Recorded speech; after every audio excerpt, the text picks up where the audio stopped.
그의 몸인 교회의 그는 몸인 교회의 뭐라고? 머리시라. 그가 근본이시요 죽은 자들 가운데서 먼저 나신 이시니 이는 친히 만물이 으뜸이 되려 하심이라. 만물의 으뜸 되신. 그 다음에 고로새서 1장 18절이고 그리스도께서 교회의 머리됨과 같음이니 그가 바로 몸의 구주시니라. 교회의 몸. 에베소서 5장 23절. 같이 읽어보겠습니다. 성경은 같이 시작. 성경은 분명히 교회의 머리는 예수 그리스도라고 밝히고 있습니다. 보여요? 제3과 교인의 삶 여기. 예, 교인의 삶 보면 세 번째 만남이라고 써 있고 그 밑에 보면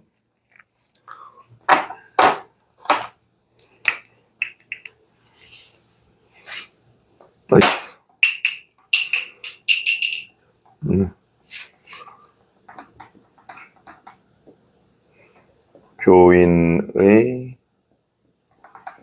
삶. 세 번째, 교회란 무엇인가?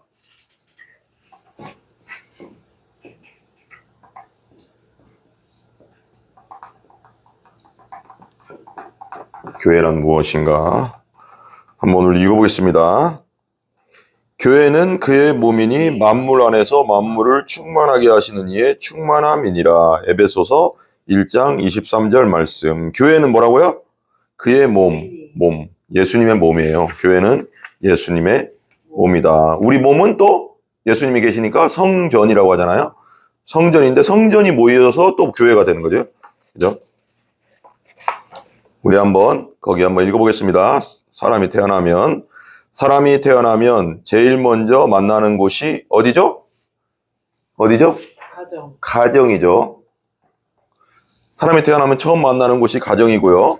그 다음에 영적인 원리도 마찬가지인데 우리가 거듭난 중생한 그리스도인으로 예수 믿고 회개하고 예수 믿고 거듭나게 되면 거듭난 그리스도인은 성령이 있으니까 거듭난 그리스도인으로 다시 태어났다면 첫 번째로 만나야 할 곳은 어딜까요?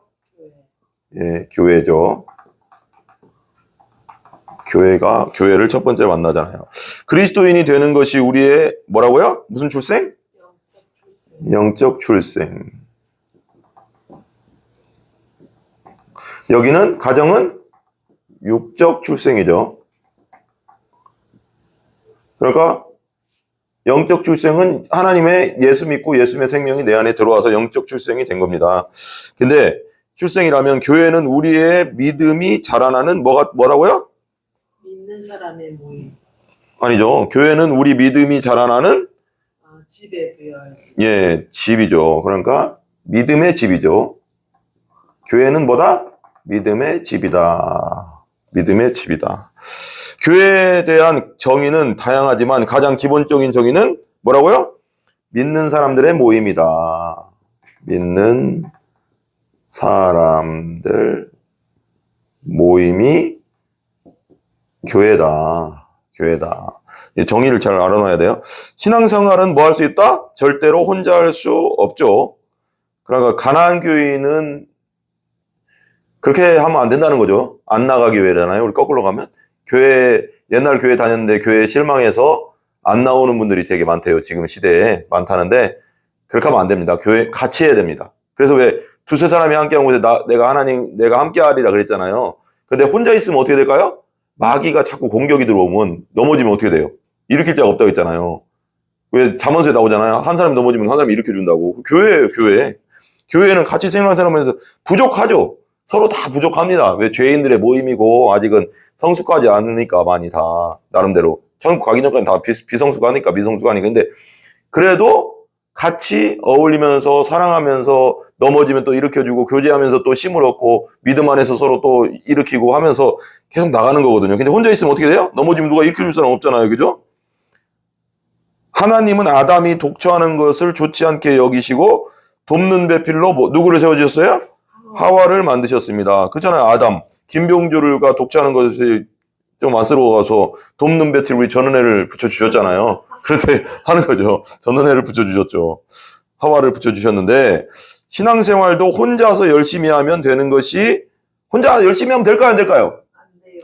혼자서 열심히 한다고 되는 게 아닙니다. 그렇게 하나님이 우리를 만들어 놓지 않았어요. 가나안 교회 하면 안 됩니다. 안나와 교회. 혼자 그냥 뭐 유튜브 보고 예배 드리고 유튜브 뭐 하고 그렇게 하라고 하지 않았어요. 어떻게 하라고? 서로 뭐라고요? 도움을 주고받는 공동체. 공동체가 필요합니다. 우리는 공동체. 도움을 주고받는 공동체가 필요하다. 예수님의 복음의 공동체, 도움을 주고받는 공동체, 그렇죠? 이번 훈련학교는 교인으로서 삶입니다. 교인으로서 삶. 좋은 그리스도인으로서 살아가는 첫 번째 시작은 뭐가 돼야 될까요? 좋은 교인이 되는 겁니다. 좋은 성도 되기 전에 좋은 교인이 돼야 됩니다. 우리는 공동체에서 해야 되기 때문에 좋은 교인이 돼야 된다. 그죠? 근데 가나안 교회는 좋은 교인입니까? 될 수 있습니까? 없습니까? 혼자 하니까 성도로서는 모르겠지만 좋은 교인이 될 수는 없고 같이 해야지 좋은 교인이잖아요. 그리스도 몸된 교회를 통해서 우리의 믿음은 더욱더 뭐 한다고요? 성장한다. 교회를 통해서 성장한다. 아멘. 교회를 통해서 우리는 믿음이 성장한다. 요즘 들어 글씨가 좀 그래도 잘 써지는 것 같아요. 쓰다 보니까. 잘 그래도 느낌 괜찮지 않아요? 자, 성장하기 때문이다. 되기 때문입니다. 믿음은 더욱더 성장하게 되기 때문이다. 이것에 대해서 에베소서 2장 21절 22절에서 이렇게 말씀하고 있습니다. 한번 같이 읽어봐요. 시작. 그의 안에서 건물마다 서로 연결하여 주 안에서 성전이 되어가고, 누구 안에서? 예수님 안에서 건물마다 서로, 그러니까 벽돌끼리 막 연결돼서 건물이 되잖아요. 그죠? 연결돼서 뭐 한다고요? 주 안에서, 예수님 안에서 뭐가 돼가요? 성전이 돼가고, 거룩한 전이 돼가고, 같이 너희도 성령 안에서 하나님이 거하실 초소가 되기 위하여, 성령 안에서 우리가 예수 믿고 예수 믿으면 내 안에 성령이 들어오시잖아요. 거듭나서. 그러면 하나님의 거하실 초소가 되는 거예요. 여러분 성전이요. 그래서 되기 위하여 그리스도 예수 안에서 함께 뭐 하자 하느라? 지어져. 함께가 중요합니다. 교회는 함께한다. 한번 따라해요. 교회는 함께하는 것이다. 함께. 혼자 하는 것이다? 독불장군? 안 되죠.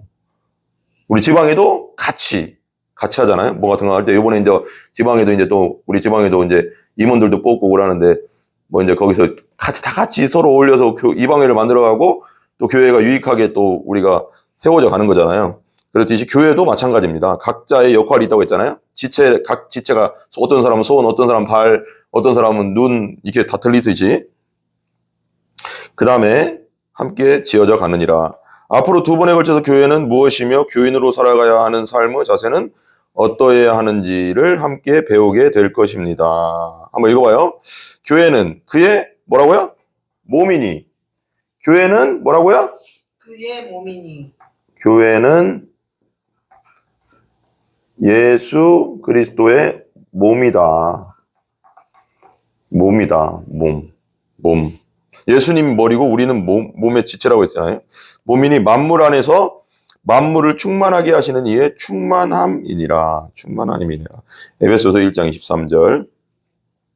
그 한 밑에 읽어볼게요. 교회가 무엇인지를 제대로 알 때 교인으로서 어떻게 행하고 살아야 할지도 알 수 있게 됩니다.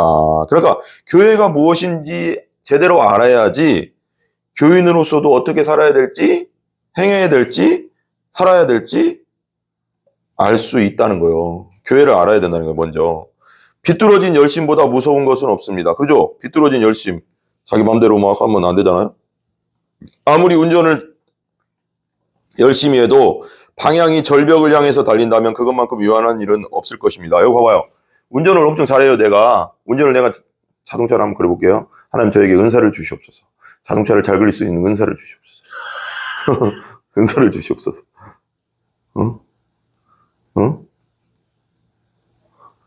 뭐야? 응? 자동차요. 여기 내가 타고 있어요. 김병조가 타고 있다고요. 이렇게 타고 있는데 여기가 절벽이에요. 절벽. 낭떠러지. 응? 낭떠러지로 간다고. 응? 낭떠러지 여기 운전을 엄청 잘해. 내가 칼에 있어야. 근데 낭떠러지로 가면 어떻게 돼요? 죽어. 떨어져서 죽는 거죠. 죽는 거잖아. 그죠? 그러니까 봐봐요. 아무리 운전을 열심히 해도 방향이 절벽을 향해서 다닌다면 그만큼 위험한 일은 없습니다. 그죠? 그래서 이런 말이 있어요. 우리 유명한 거 알죠? 속도보다 방향이 더 중요합니다.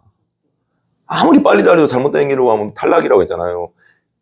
왜 바울이 또 성경에 이렇게 나오잖아요. 그 선수가 그 법을 잘 지켜서 법대로 가야지 꼬리는 해서 1등을 하는 거지. 내 맘대로 막 100m 달리는데 라인을 잘못하고서 이쪽으로 1등 하면 뭐예요? 탈락. 1, 2, 3등도 안 돼. 탈락 그냥. 그죠? 방향이 중요하다는 거예요. 하나님의 뜻대로 가는 게 중요하다. 따라서 하나님의 뜻 안에서 달려가는 것이 중요하다.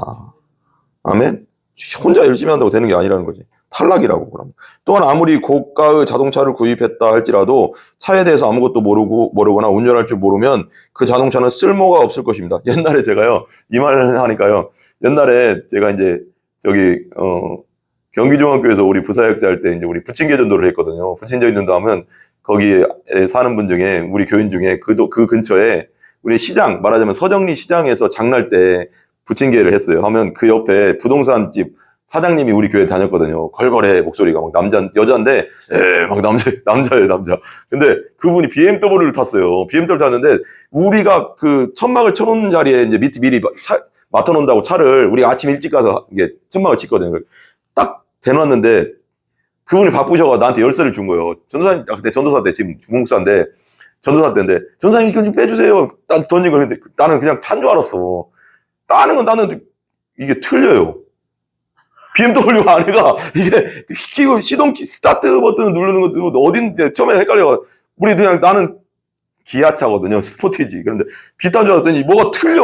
이게 뭐 기아 넣는 것도 약간 틀려요. 그래서 한참 헤매고 있으니까 그분이 그러니까 아무리 좋은 차도 방법을 모르면 못 타. 아니 틀리더라고. 구조가 약간 틀리더라고. 그래서 헤맸다니까요. 어떻게 하지 하고 있는데 그분이 오셨더라고. 내가 뺏겨야 한 10분 헤맸네. 5분인가 막 헤매고 있었네.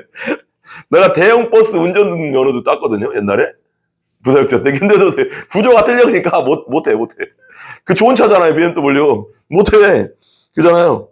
운전할 때 이거 보니까 그 생각이 나더라고. 아무리 고가의 자동차를 구입했다 할지라도 차에 대해서 모르면 뭐 할 줄 모른다? 운전할 줄 모른다. 그 자동차는 쓸모가 없다. BMW 벤츠는 뭐합니까? 내가 운전할 줄 모르면 의미가 없어. 항상 한참 헤맸어요. 많은 그리스도인들이 교회를 오랫동안 다녔지만 교회가 무엇인지를 제대로 알지 못해서 주님의 몸된 교회를 어렵게 만들고 심지어 교회를 대적하기도 한다. 그렇죠? 그런 사람 있잖아요. 우리의 믿음이 자라게 해주는 교회가 무엇인지를 제대로 알 때, 같이 읽어봐요. 교회를 통해 주시는 하나님의 많은 은혜와 복 그리고 섭리를 깨닫고 누리게 될 것이다. 그러니까 믿음이 자라게 해주는 교회가 무엇인지를 제대로 알아야지 교회를 통해서 뭘 줘야 하나님이? 주시는 하나님의 많은 은혜와 복이 있어요. 교회를 통해서 주시는 하나님의 은혜와 복이 있다고. 근데 그걸 못 누려. 교회를 모르면. 대적하다가 하나님 앞에 벌 받고 막 잘못하면. 섭리를, 그래서 교회를 절대 대적하지 말라고 하잖아요. 하나님 예수님의 몸이고 교회가 잘못된 길로 가게 하는 것은 큰일이에요. 마귀짓이죠, 이제 마귀짓. 섭리를 깨닫고 누리게 될 것입니다. 종교개혁가 한번 읽어볼게요. 거기 같이. 종교개혁가 존 칼빈은 교회의 표식이 노타의 에클레시아라고 하네. 교회의 표식에서 같이 읽어요. 교회를 그리스도의 몸이며 동시에 모든 믿는 자의 공동체다. 예. 칼빈은 뭐라고 했어요? 교회는 그리스도의 몸. 예. 칼빈은 교회의 표식이라는 책에서 이렇게 했다는 거예요. 첫 번째, 교회는 그리스도의 몸이다. 그 다음에 두 번째, 모든 믿는 자의 공동체. 모든이 중요하죠. 모든 믿는 자의 공동체다. 이게 두 개가 정의를 이렇게 냈어요. 칼빈은 교회 표시란 책에서 교회란 그리스도의 몸이고 모든 믿는 자의 공동체다라고 말했습니다. 이걸 이해를 할 줄 알아야 돼요. 이걸 이해해야지 교회를 대적하지 않고 교회가 얼마나 중요하다는 걸 알아야 돼요. 믿는 자의 공동체라고 정의를 내렸다. 이번 만남에서 한번 읽어볼게요. 이번 만남에서 우리는 어느 한편에 치우치지 않고 그리스도의 몸된 교회인 동시에 신자의 공동체인 교회에 대해서 균형 있게 살펴볼 것이다. 그리스도 몸만 되는 게 아니라 신자의 공동체도 된다는 거예요. 성경에는 교회라는 단어가 몇 번 나온다고요? 114번. 114번 나와요. 성경에 에클레시아라고 해서 교회라는 단어가 114번 나옵니다. 114번 등장합니다. 그 단어들을 통하여 교회가 무엇인지를 알아볼 수 있습니다. 성경에서 말하고 있는 교회는 다음 몇 가지로 정의할 수 있습니다. 그렇죠? 그 다음에 1번 교회란 무엇인가 보겠습니다. 1번 교회란 무엇인가? 1번 교회란 무엇인가? 1번 교회란 무엇인가? 교회란 무엇인가? 첫 번째 1번 교회는 그리스도의 뭐라고요? 몸입니다. 몸 뭐예요? 머리만 있고 몸이 없으면 어떻게 돼요? 움직일 수가 없잖아, 그죠? 몸입니다. 몸. 많은 성경 공부 교재에서 교회를 정의할 때 가장 먼저 소개하는 정의는 교회란 뭐라고요? 성도들의 모임이라고 하는 것입니다. 맞습니다. 하지만 우리는 그 정의에 앞서 더 중요한 정의에서 출발하고자 합니다. 그것은 교회는 그리스도의 몸이라는 게 더 중요하다는 거예요. 그리스도의 몸이고 그 다음에 성도의 모임이라는 거예요. 그죠? 에베소 1장 24절까지 읽었죠? 교회는 그의 몸이니 만물 안에서 만물을 충만하게 하시는 이의 충만함이니라. 같이 읽어봐요. 그 다음에 교회는 사람들이 어떤 목적을 가지고 만나서 만든 단체나 조직이 아닙니다. 이게 되게 중요해요. 그러니까 교회는 사람들이 만든 공동체가 아닙니다. 누가 만들었을까요? 구제를 위해 만들어진 구제단체나 사교를 위한 로터리 클럽도 아닙니다. 그죠? 근데 요즘 내가 가끔씩 이제 옛날에 제가 이제 가끔씩 느끼는 거지만 예전 초창기 때요. 최근에 했던 부사역자 말고요. 초창기 처음에 했던 부사역자 했던 데도 그렇고요. 보면요. 어쩔 때는 여기가 교회인가, 말씀과 복음의 공통체인가, 여기가 사교 클럽인가, 그냥 교회는 나왔다가 축구하러 가고 막 놀러 가는 게 맛보고 막 그런 경우가 있었어요, 그때. 그래서 이게 뭐지? 막 이런 생각도 들었는데, 교회는 사교 클럽이 아닙니다. 그죠? 교회는, 한번 읽어봐요. 교회는 사람에 의해서 만들어진 것도 아니고, 사람을 위해서 존재하는 것도 아니며, 사람이 세우거나 허물 수 있는 것도 아닙니다. 이게 되게 중요해요. 사람이 주인이 아니에요, 교회는. 교회는 사람에 의해 만드는 것도 아니고, 또 누구를 위해서? 사람을 위해서 존재하는 것도 아니고, 사람이 세우거나 허물 수 있는 것도 아니고, 이게 되게 중요하죠. 사망 권세를 깨고 부활하셔서 영원히 살아계신 예수님의 몸이기에, 그죠? 교회는 그 어떤 세상의 권세나 권력으로 무너뜨릴 수 있는 것이 아닙니다. 그래서 음부의 권세가 무너뜨리지 못한다고 했잖아요. 그죠? 예수님이 영원히 살아계시듯 그분의 몸인 교회는 영원히 존재할 것입니다. 예수님의 머리고 교회는 몸이니까요. 그죠? 역사 속에서 수많은 제국들은 다 사라져버렸지만 그 아래에서 핍박받던 교회는 아직도 건재하며 땅끝을 향해서 계속 전진하고 있어요. 그렇잖아요. 로마 제국, 예수님 돌아가서 로마 제국이 있었죠. 그래서 수많은 나라들이 있었잖아요. 그리고 수많은 나라에 선교를 했는데 순교도 많이 하고 순교의 피를 흘렸지만 교회는 지금도 살아있어요, 없어요? 살아있잖아요. 하나님이 함께 하시기 때문에. 그런 핍박 속에서도. 그리고 어디죠? 땅굴 속에서 300년이 있었다고 했잖아. 몇백 년씩. 거기서 애도 낳고 땅끝을 향해서 계속 전진하고 있습니다. 프랑스의 철학자이자 무신론자인 볼테르 알죠? 볼테르는 이 땅의 모든 교회는 머지않아 사라질 것이라고는 말을 남겼지만 오히려 그의 집이 나중에 뭐가 됐을까요? 성경 인쇄소가 됐어요. 성경 인쇄소가 됐습니다. 하나님 살아계시죠? 하나님은 뒤통수를 딱 때려요. 뒤집어버리는 역사가 있어요. 하나님이 그래서 나는 참 멋있다고 생각하고 참 재밌다. 하나님이 되게 유머러스 하신 분이구나, 이분이. 나 가끔씩 그 생각을 해요. 그러니까 업사이드 다운이라고 해서 뒤집어 엎어버려. 이게 역전의 하나님이에요. 역전의. 그러니까 봐봐. 볼테르라는 사람이 이렇게 얘기했어요. 살아있을 때 되게 유명한 철학자거든요. 무신론자고. 야, 교회는 이제 머지않아 사라질 거야. 개명 그래서 선포했다고 크게 사람들 친구들한테도 유명한 사람이니까 이 사람 때문에 예수 안 믿는 사람 많았을 거예요. 교회는 언젠가 사라지니까 금방 사라져. 이거 없어져. 그런데 어떻게 했는 줄 알아요? 볼테르가 이제 죽었어요. 죽고 나서 그 집이 그렇게 막 선포했던 집이 성경 인쇄소가 됐다고요. 하나님이 그걸 뒤집어 버리잖아. 야, 봐라 하면서. 야, 너는 네가 살아있을 때 이렇게 네 교회가 없어진다고 했지. 내가 네 집을 성경을 만드는 인쇄소를 만들 거야. 그래 버렸잖아. 하나님이. 일화가 있다.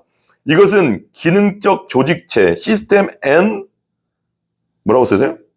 메커니즘이거든요. 기능적 조직체가 아닌, 기능적 조직체는 뭐냐면 뭔가 어떤 일을 위해서 만들어진 것이 조직체, 회사 같은 거. 그걸 기능적 조직체라고 해요. 무슨 이득을 위해서 만들어 놓은 거잖아요. 그죠? 그게 아니라 교회는 곧 유기체이기 때문에, 유기체, 오르가니즘. 유기체는 뭐예요? 유기체는 움직이는 거잖아요. 살아있는 거, 살아있는. 때문에 몸이 자라듯 교회도 땅끝까지 자라고 퍼지는 것입니다. 그래서 성령이 너희에게 임하시면, 살아있는 성령이 임하시면 뭐요? 예루살렘과 온 유대와 사마리아 땅끝까지 살아있기 때문에, 생명이기 때문에, 복음은 생명이기 때문에 그런 거예요. 근데 회사는 망하기도 하고 뭐하기도 하고 부도나기도 하고 막 그러잖아요. 몇백 년간은 회사가 없다잖아요. 이것은 교회가 그리스도의 몸이라는 정의를 통해서 이해할 수 있습니다. 교회는 그의 부활하신 몸이기에 계속 자라고 성장하고 성숙해 갈 것입니다. 우리 거기 예수 믿는 거기 한번 읽어볼게요. 같이요. 시작. 예수 믿는 사람들을 핍박하며 그들을 잡아 죽이던 사울은 체포영장을 더 받아 그로 향하던 중에 부활하신 예수 그리스도를 노상에서 길가에서 만났잖아요. 만납니다. 예수님은 다메섹에 있는 교회를 잔멸하기 위해서 가고 있는, 여기 잠깐만, 잔멸은 뭐냐면 완전 멸망시킨다고, 완전 씨를 말리겠다는 뜻이에요. 잔멸하게 가고 있는 그를, 성경에 잔멸이라고 써 있거든요. 가고 있는 그를 불러 세우고 환상 중에 나타나서 뭐라고요? 바울에게 이렇게 말씀하셨습니다. 봐봐요. 아까 봐봐요. 볼테르 무신론자, 철학자인데 자기 집에서 막 예수가 없고 교회는 없어질 거야 그랬는데 죽고 나서 하나님이 거기 성경 인쇄소를 만들어 버리잖아. 근데 사울도 마찬가지거든요. 이 예수 믿는 것들 다 때려 죽여야 되는데 스데반이 순교할 때도 거기 옆에서 증인으로 서 있었고 막 엄청 불 붙이고 다니던 다 잡아야 돼 막 그러고 있었는데 뒤집어 버리잖아. 뒤집어 버려. 사도행전 9장 4절에서 5절. 하나님 살아계십니다. 아멘. 자, 같이 읽어봐요. 땅에 엎드러져 들음에 소리가 있어 이르시되 사울아 사울아 네가 어찌하여 나를 박해하느냐 하시거늘 대답하되 주여 누구시니까 이르시되 나는 네가 박해하는 예수라. 여기 되게 중요해요. 사울은 지금 믿는 자, 예수 믿는 자를 박해하러 가고 있는데 예수님은 뭐라고 해요? 사울 떨어? 네가 어찌하여 나를, 예수님을 박해하는 거래. 교회를 박해하는 건 곧 누굴 박해하는 거야? 예수님을. 왜? 교회는 예수님이 뭐니까? 몸이니까. 성도를 박해하는 건 곧 누구를 박해하는 거야? 예수님을. 왜? 성도는 예수님의 몸의 지체니까. 이게 되게 중요한 겁니다. 그러니까 교회론을 알아야 돼요. 전체적으로. 교회를 흔드는 것은 엄청난 진짜 하나님의 진짜 진노가 임할 거예요. 위험하다고. 절대 교회를 건들면 안 됩니다. 그래서 박해하느냐 하시거늘 대답하되 주여 누구시니까 이르시되 나는 뭐라고요? 네가 박해하고 핍박하는 뭐라고? 예수라. 예수 믿는 자를 박해하러 가는데 몸이니까, 예수님의 몸이니까 예수라고 해. 동일체. 교회와 예수님보다 동일체다. 머리와 몸으로. 너무 중요한, 그래서 교회가. 그 다음에 같이 읽어봐. 예수님은 교회를 핍박하는 바울에게 왜 나를 핍박하느냐고 물으신 이 질문에서 교회와 예수님 자신을 동일한 존재로 표현하셨습니다. 사울이 교회를 핍박하고 죽이려고 하는 것은 바로 예수님을 핍박하고 죽이려고 하는 것과 동일하다고 말씀하십니다. 뭐라고요? 교회를 핍박하고 죽이려고 하는 건 뭐라고요? 예수님을 핍박하고 죽이려는 거하고 똑같다고요. 예수님 그렇게 본다고요. 핍박하는 것은 곧 예수 그리스도를 핍박하는 것과 똑같다고 본다고요. 예수님이. 왜? 교회는 몸이니까. 그러니까 교회를 함부로 건들면 돼요, 안 돼요? 안 되죠. 큰일 나죠. 큰일 나요. 존재로 변화하셨다. 동일하신 것입니다. 우리가 같이 봐요. 우리가 이 교회의 신비를 이해할 때 비로소 그리스도의 몸된 교회를 어떻게 사랑하고 섬겨야 하는지를 깨닫게 됩니다. 그죠? 예수님 머리고 교회가 몸이니까, 우리 성도들이 공동체가 몸이니까. 그러니까 교회 공동체를 깨려고 하고 교회 공동체를 뭔가 부수려고 하는 것은, 교회 공동체에 타격을 입히려고 하는 것은 엄청난 하나님이 싫어하는 거라는 걸 알아야 돼요. 2번 교회는 그리스도를 머리로 모시는 공동체. 그렇죠. 교회는 그리스도를 머리로 모시는 공동체입니다. 2번, 교회는 그리스도를 머리로 모시는 아까 말했지만 공동체입니다. 공동체라는 거 이거 되게 중요하죠. 한번 같이 읽어봐요. 그의 몸인 교회의 그는 몸인 교회의 뭐라고? 머리시라. 그가 근본이시요 죽은 자들 가운데서 먼저 나신 이시니 이는 친히 만물이 으뜸이 되려 하심이라. 만물의 으뜸 되신. 그 다음에 고로새서 1장 18절이고 그리스도께서 교회의 머리됨과 같음이니 그가 바로 몸의 구주시니라. 교회의 몸. 에베소서 5장 23절. 같이 읽어보겠습니다. 성경은 같이 시작. 성경은 분명히 교회의 머리는 예수 그리스도라고 밝히고 있습니다.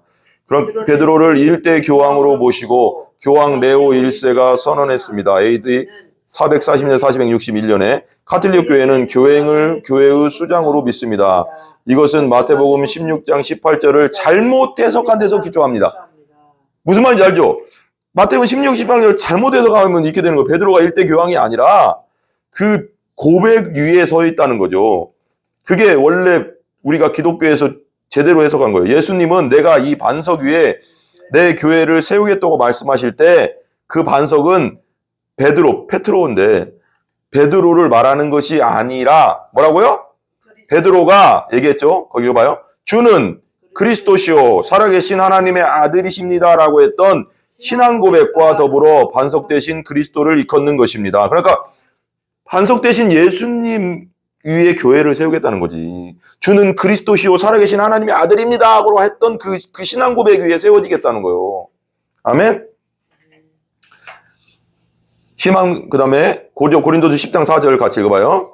다 같은 신령한 음료를 마셨으니 이는 그들을 따르는 신령한 반석으로부터 마셨음에 그 반석은 곧 뭐라고요?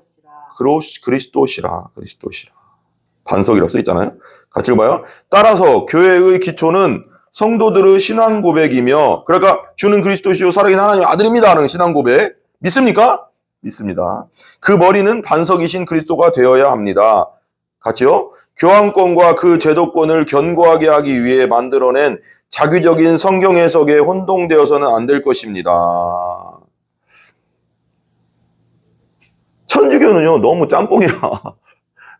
천주교는요 교리로 들어가기 시작하면요 진짜 이단 중에 이단입니다. 성경적으로 따지면 성경에서 너무 벗어나 있어가서 교황 무호소를 주장하면서 교황이 말하는 것들을 보면 야 진짜 잘 들어보면 이단 중에 이단이에요. 진짜 혼동해서는 안 될 것입니다. 같이요. 더 나아가 최근의 교회들의 모습 속에는 신종 수장들이 등장합니다. 교회를 교척한 개척 목사들도 조심해야 됩니다. 왜냐하면 자기가 개척했다고 해서 왕이 완전히 안 됩니다. 항상 교회의 머리는 예수님입니다. 예수님. 아멘. 교회를 잇게 한 1등 공신들 있죠. 처음에 같이 한 사람들. 그 사람들 1등 공신이 아닌데 같이 했다는 것만으로 하나님 은혜인데 우리 항상 교회의 머리는 예수님이다. 교회의 주인은 예수님이다. 이걸 항상 생각하지 않으면 교만해질 수가 있어요. 왕 되면 안 됩니다. 누구도. 왕은 오직 누구라고요? 예수 그리스도여야 됩니다. 그래야지 교회가 든든히 서가는 겁니다. 그리스도의 몸된 교회의 머리가 되어 좌지우지하고 있습니다. 매우 경계해야 할 이단적 행동임을 주지해야 됩니다. 이단적 행동이에요. 이단적 행동. 누구도 교회에서는 왕이 되면 안 됩니다. 오직 예수님만 우리의 왕이 되셔야 됩니다. 아멘. 교회의 주인은 어제나 오늘이나 언제든지 뭐라고 누구요? 그리스도이심을 늘 기억해야 됩니다. 주 예수 그리스도이심을. 예수님은 분명히 교회의 소유권이 예수님 자신에게 있다고 말씀. 교회의 주인 누구라고요?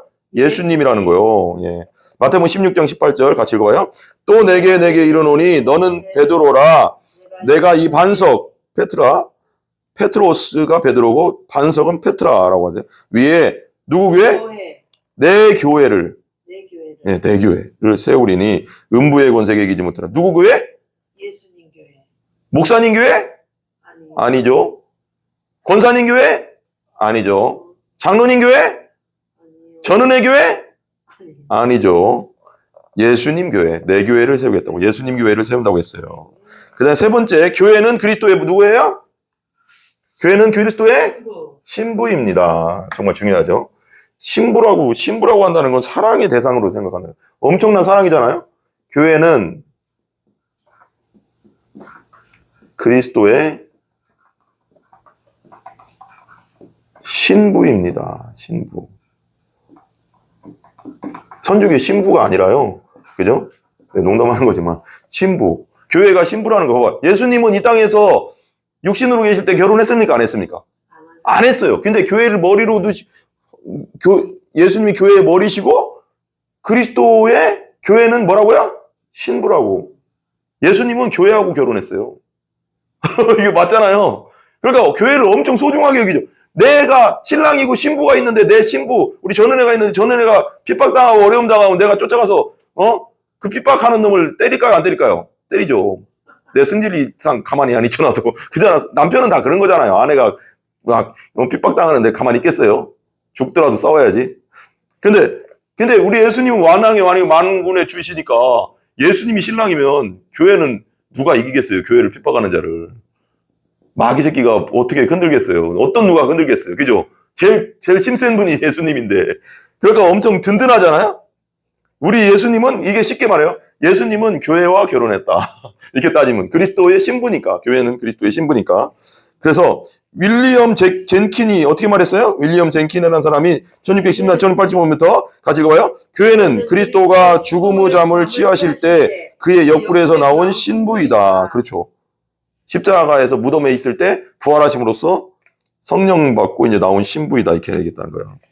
좀 빨리 갈게요. 같이 읽어봐. 시작. 영국의 목회자이며 탁월한 주사가였던 윌리엄 젠킨은 교회를 일컬어 그리스도의 갈비에서 뽑아낸 신부라는 은유적인 표현을 사용했다. 왜? 아담의 갈비대에서 누가 나왔어요? 하와. 아브라함의 갈비를 뽑아가서 하와를 만드셨잖아요. 네. 근데 확실한 건 모르겠는데, 그래서 남자의 갈비대보다 여자의 갈비대가 하나가 많다는 얘기가 있어요. 진짜 쉬어보면은. 아니, 그런 말도 있다는 게 확실히 모르겠네요. 근데 오늘 가서 과학적 좀 뒤져봐야 되겠네.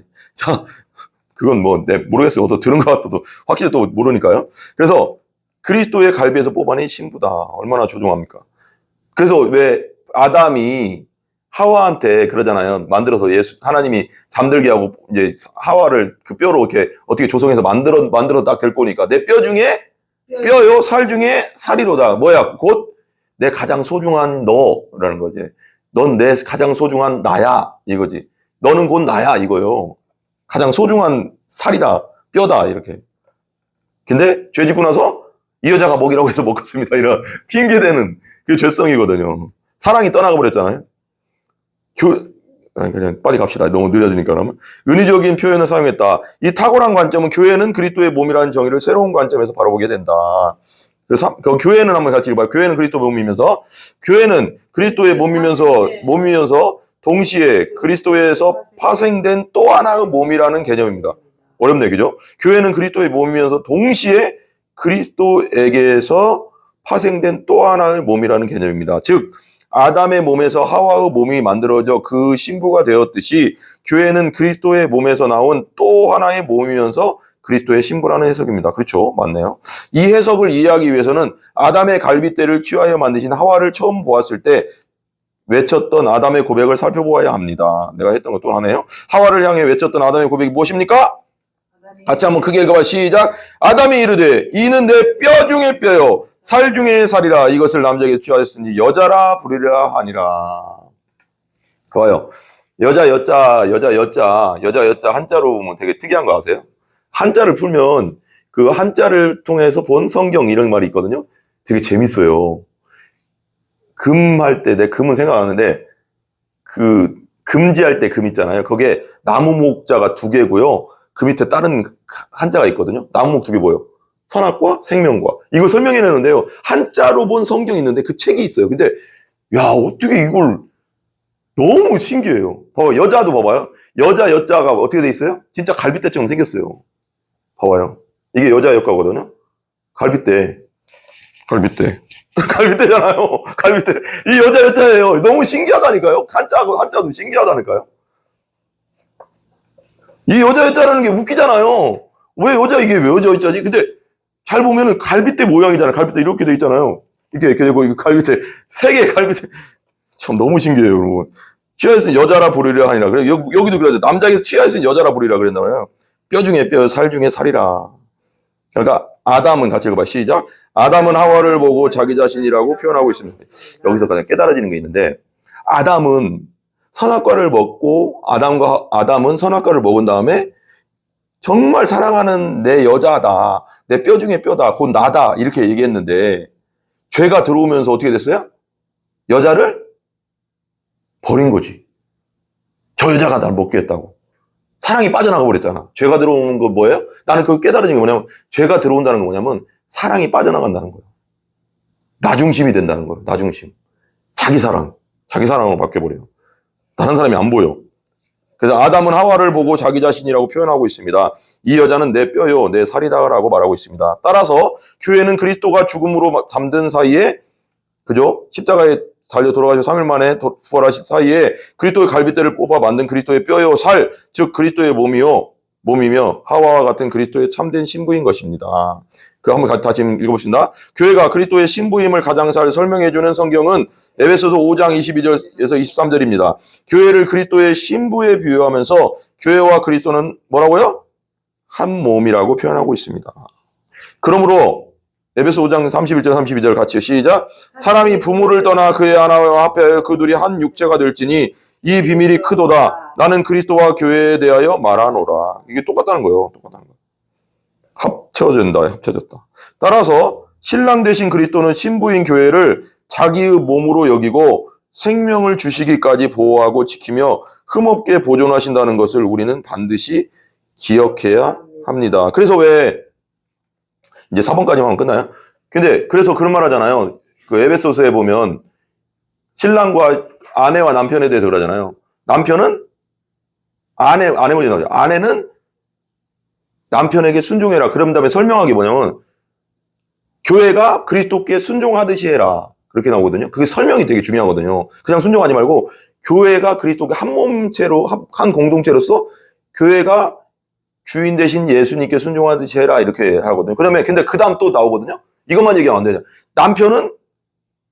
남자는 여자를 사랑해라. 여자는 남자를 순종하라고 하지만 남편은 여자를 사랑하는데 예수 그리스도께서 교회를 위해서 자기 생명을 준 것처럼 사랑해라 그러거든요. 이게 온전한 게 딱 되면 교회 얼마나 가정이 평안하겠어요. 근데 이게 내심으로 되는 건 아니지만 정말 기도하면서 그 그리스도가 우리를 위해서 하신 일을 생각하고 묵상하고 그렇게 우리도 되게 해주세요 하고 하면 하나님께서 그렇게 해주실 줄 믿습니다. 아멘? 그 우리 힘으로 되지 않지만 그게 되게 중요한 본질이거든요.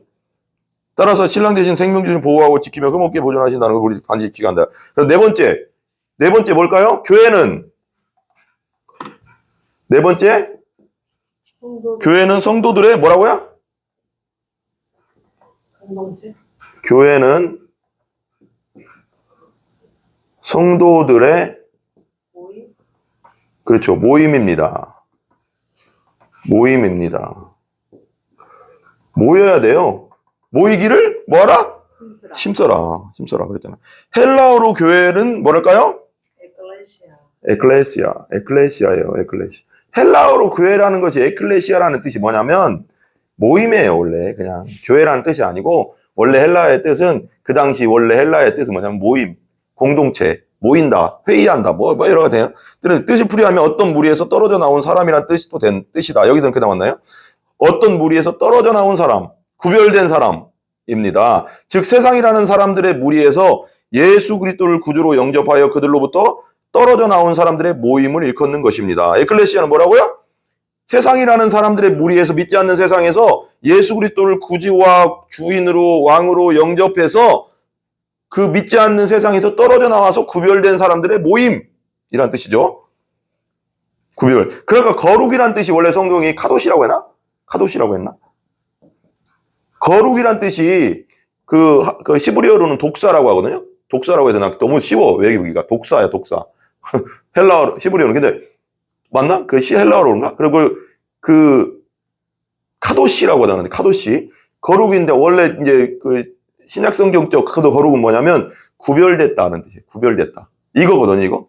이거 뭐 깨끗하다 그런 뜻이 아니라 구별됐다. 왜? 어떻게 누구의 세상에서 그리스도의 사람으로 구별됐다. 라는 뜻이에요. 이거예요. 그러니까 세상이라는 사람들 무리에서 예수 그리스도를 구주로 영접해서 왕으로 구원자로 주인으로 영접하고 그들로부터 떨어져 나온 사람들의 뭐라고요? 모임. 그걸 원래 예수 믿는 사람을 그래서 거룩하다고 하는 건 구별됐다는 뜻으로 얘기합니다. 따라서 같이 읽어봐요. 시작. 교회는 어떤 건물이나 장소의 개념이기에 앞서 뭐라고요? 믿는 사람들을 통칭하는 것이다. 그러니까 믿는 사람들의 모임이 교회예요. 무슨 말인지 알죠? 이 장소가 그래서 이 장소를 뭐라고 해요? 교회 당이라고 해요. 교회 당, 예배 당, 집당. 그죠? 여기 자체가 교회예요? 이것도 교회는 교회인데 이건 교회 당이고 여기 모인 사람들이 교회예요. 알겠죠? 모인 사람들. 엄밀히 말하면 우선입니다. 통칭하는 것이 우선입니다. 고린도전서 1장 2절 교회에 대해서 이렇게 말합니다. 같이 읽어봐요. 고린도에 있는 하나님의 교회 곧 그리스도 예수 안에서 거룩하여지고 구별되어지고 예수 믿었다는 거예요. 예수 믿고 세상에서 빠져나왔다는 거예요. 예수 믿는 사람으로 이제 거룩하여지고 같이 읽어봐요. 성도란 뜻이 뭐예요? 거룩한 도가 뭐예요? 물이 돋거든요. 거룩한 물이라는 뜻이에요. 성도라 부르심을 받은 자들과 또 각처에서 우리의 주 곧 그들과 우리의 주 대신 왕 대신 하나님 대신 예수 그리스도의 이름을 부르는 모든 자들. 여기 분명히 나오죠? 성도라 부르심 받는 자 누구예요? 우리 주 곧 예수님을 아도나이 하나님으로 믿고 주 대신 예수 그리스도의 이름을 부르는 모든 자들을 성도, 거룩히 구별된 자. 그죠? 같이 읽어봐요. 같이 이 정의 한번 거기 읽고 다 끝났네요. 이 정의에 따르면 교회란 성도라 부르심을 받은 복수의 사람들을 말합니다. 성도는 한 사람을 말하는 거예요? 아니에요. 한 사람이 아니라 거룩한 무리, 거룩할 성, 무리 도자인가 그럴까요? 성도라 부르심을 받은 복수의 사람들을 말하는, 이거 나오잖아요. 복수의 사람들을 말하는 거예요, 성도는. 한 사람을 말하는 게. 김성도 그게 아니라, 우리 성도, 이렇게. 하지만 동시에 장소를 의미하는 고린도에 있는 각처에서라는 단어도 교회를 규정하는데 중요한 요소로 자리하고 있음을 간과해서는 안 된다. 그러니까, 교회라는 것은 성도들의 모임도 되지만, 또, 원어적으로 거기서는 장소의 의미도 있다는 거, 이렇게 여기도 교회라는 거예요, 교회. 고린도에 있는 각처에서 이렇게 또는. 교회는 어떤 장소에서 모이는 성도들의 구별된 모임이라고 정의할 수 있습니다. 어떤 장소에서 모여야 되잖아요? 모이는 장소가 필요하잖아요? 그러면 어떤 장소를 너무 경시하거나 무의미하게 여겨 혼자 교인임을 자처하거나 장소를 벗어난 그 어디나 하늘나라라는 정신은 교회론에서 벗어난 신앙이며 비성경적입니다. 되게 중요한 게 있어요. 성경적으로, 교회론적으로 보면 어떤 장소가 되게 중요합니다. 장소도. 우리가 나이트클럽 가서 내가 예를 들면 이럴 수 있잖아. 내가 나이트클럽 가면서 내가 술집에서 내가 예배 드릴 수 있잖아요. 예배 드릴 수 있지만 장소가 자체가 좀 꼬름하잖아요. 그러면 안 되잖아요. 그죠? 성도들이 거기서 모여서 예배 드릴 수 있겠죠. 술 안 먹으면서. 그렇지만 뭔가 아니잖아요. 그러니까 이거예요. 교회론적으로 장소도 중요한 거예요. 혼자 교회임을 자처하거나 장소를 벗어나 그 어디나 하늘나라라는 정신은 교회론에서 벗어난 신앙의 비성경적인 거예요. 교회도 구별된, 우리 성도들도 구별된 무리지만, 교회도 구별된 장소로 있어야지, 술집에서 모인다고, 그건 아니잖아요. 술을 안 먹고, 이럴 수는 있지. 나 술 안 먹고 술집에서 우리 예배 드립시다. 할 수는 있지만 좀 그렇잖아요? 뭔가 아니잖아요. 그건 교회적인, 신앙이면 비성경적이라는 거예요. 따라 어쩔 수 없으면 모르겠지만, 진짜 장소가 없고 진짜 없다. 그렇지는 않잖아요. 가정도 있고 다 있는데 곧 이제 술집에서 모여서 예배 드려야 되겠습니까? 그건 아니잖아요. 따라서 모든 성도는 한번 읽어봐요, 같이. 어느 지역에 세워진 지역교회의 멤버가 되어 성도로서 의무를 마땅히 다해야 할 것입니다. 그러니까 모든 성도는 어느 지역에, 예를 들면 우리 평택 예수행복교회면 예수행복교회에 소속돼서, 아니면 평택에, 아니면 어디에 이렇게 있잖아요.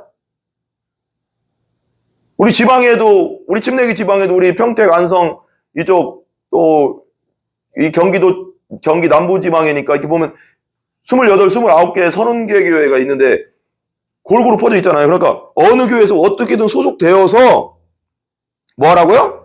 지역교회 멤버가 돼서 성도로서 의무를 봉사를 다 해야 된다는 거예요. 그것이 마땅하다는 거예요. 아멘? 그냥 혼자 신앙생활하면 안 됩니다. 여기까지만 하겠습니다. 여기까지 너무 길어져 가서 그 다음에는 나중에 기도하겠습니다. 네. 하나님 감사합니다. 오늘은 교인의 삶, 교회란 무엇인가에 대해서 일과를 나눠봤습니다. 잠깐 나눴는데 우리가 교회가 얼마나 소중한지에 대해서 깨닫는 시간 되었기를 바랍니다.